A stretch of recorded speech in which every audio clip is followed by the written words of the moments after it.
Od studia historie jsem očekával hlavně to, že se konečně po dlouhých letech setkám s lidmi, kteří mají stejný zájem jako já, právě studovat tu historii, že se o ní budou zajímat, že se budou konečně mít s kým pořádně bavit o ní. A taky samozřejmě, že si prohloubím své znalosti a časem, jelikož chci být učitel dějepisu, budu moct předávat tyto znalosti dál.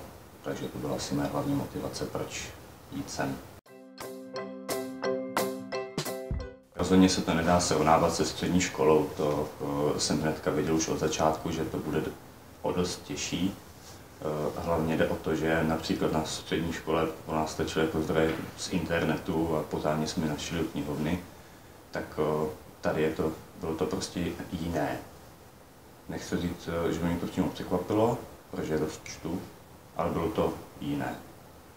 Ale vyhovuje mi to víc, jelikož díky tomu se dostanu k daleko více informacím a taky jsem se naučil ty informace správně vybírat, řekněme.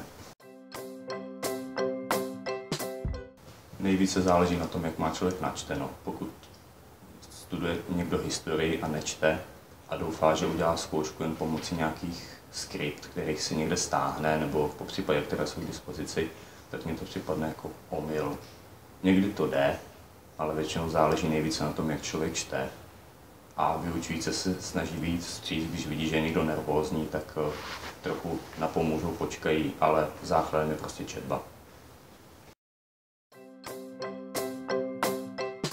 Nejvíce mě bavily semináře a předměty, ve kterých jsme pracovali přímo s těmi prameny jako v hodinách, kdy jsme to rozebírali, dělali kritiku těch pramenů, že to mi dalo ve studiu asi nejvíc a mě to nejvíc bavilo. Rozhodně ano, stíhám se učit na kytaru, dost cvičím, to zejména kvůli tomu, že veškeré knihovny, ve kterých jsem zatím byl, tak měly historickou literaturu až v tom nejvyšším patře, takže to chce nějakou fyzičku se tam k těm vědomostem dostat, když zrovna nefunguje výtah.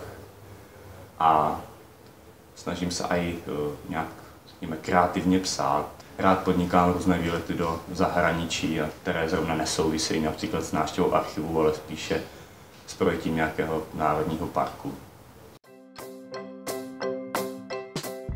Tak takový základ, nebudu ti říkat, aby si hodně četl, protože to nemá smysl, to je takový předpoklad, protože vůbec studuješ a to slyšíš odevšad.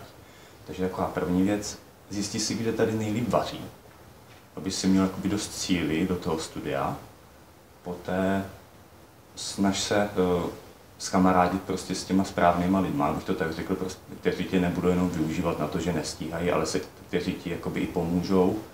A taková třetí důležitá rada, občas ber to v klidu, protože nemá smysl se až tolik stresovat. Jako samozřejmě o zkouškou třeba nebudeš týden spát, jako před nějakou složitou zkouškou, ale čím víc to bereš jako v klidu a s rezervou, tak tím větší máš šanci to udělat.